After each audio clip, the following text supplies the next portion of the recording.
Sup guys? Tier 15 Hornet meta is upon us, and I livestreamed myself testing a bunch of setups earlier in the day. You can find a link to the VOD in the description if you want to see everything I tried, but it's a lot of failing and restarting, so I've distilled the most important bits in this video.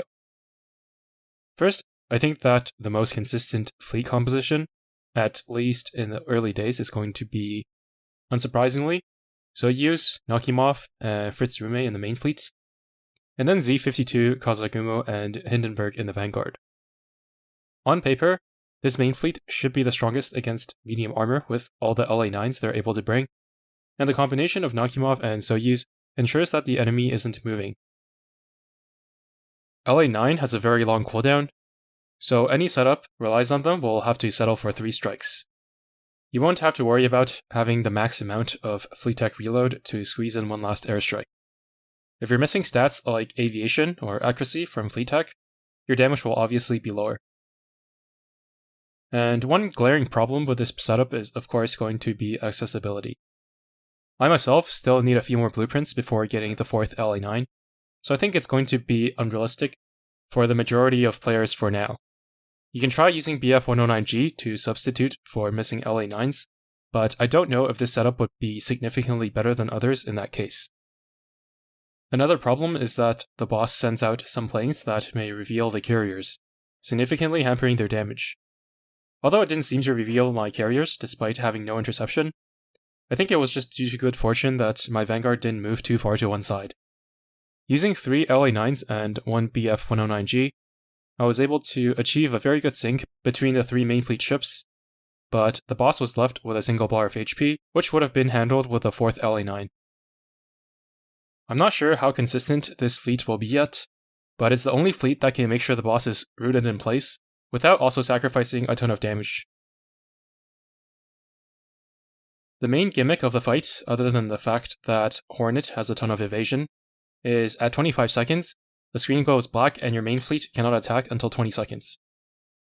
The result of this is that, even though on paper, battleships seem like they would be very good in this fight, being able to completely ignore the issue with the incoming planes, the conventional 4 salvo setups are severely gimped. Typically, with a triple gun and high-performance fire control radar aiming for 4 salvos, 1 or 2 of the battleships will want to fire within that window when they're blocked. This pushes back the cooldown so that they're unable to make it in time for the last salvo. Alsace alone is pretty much unaffected, as she has the capacity to hold onto 2 salvos at the same time, unlike all the other battleships, meaning that even if her volley gets delayed during that 5-second interval, she'll continue to reload the next one. The only way for other battleships to get around the interval is to fire their 3rd shot before the interval, or settle for 3 salvos, in both cases trading total damage potential. I was stubborn and tried to get 3 battleships to work, which I eventually did, but it was not worth it.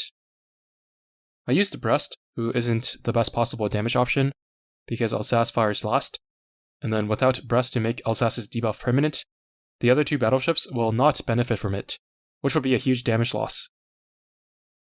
This specific iteration isn't the best possible battleship setup, so I don't recommend copying it.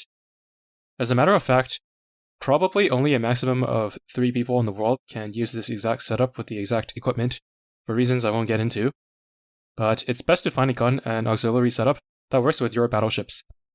That is, if you're dead set on making a battleship fleet work. I'm only showing you that it is possible.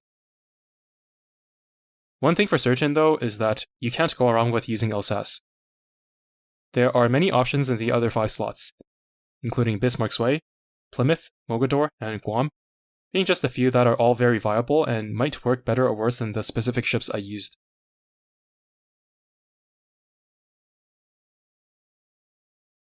A couple other fleets that I tried featured a 5-ship combination of Alsace, Fritz Rume, Z-52, Hindenburg, and Plymouth.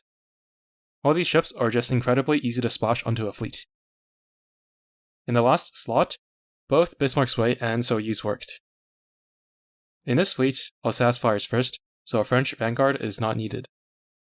Rume has a pretty easy time getting a 4th strike without any extra help, which Nakhimov struggles with. With Bismarck's Way's black hole, Rume's slow also becomes 60%, which is enough to help battleships land everything. Bismarck also increases the damage of the 2 Ironblood Vanguard ships, although not to a significant degree. With Soyuz instead, when Rume's 30% slow and Soyuz's 40% slow are stacked, it results in a similar 58% slow. Then, you miss out on the faction buff, but Soyuz's barrage debuff compensates for it. Both fleets will work to get a one-shot, but neither seem particularly consistent. Depending on how much exact battleship and carrier fleet tag reload you have, you might have to adjust probably the battleship reload in order to make your ships sync with each other. Anyway, that's all of my findings from the first day of experimentation. I do want to remind everyone that there's no shame in using Helena, and I'm confident that most players will have more consistent results with her than without, as long as you're not staring at the screen expecting radar scan to proc at every chance. Okay, thanks for watching, and see you in the next one.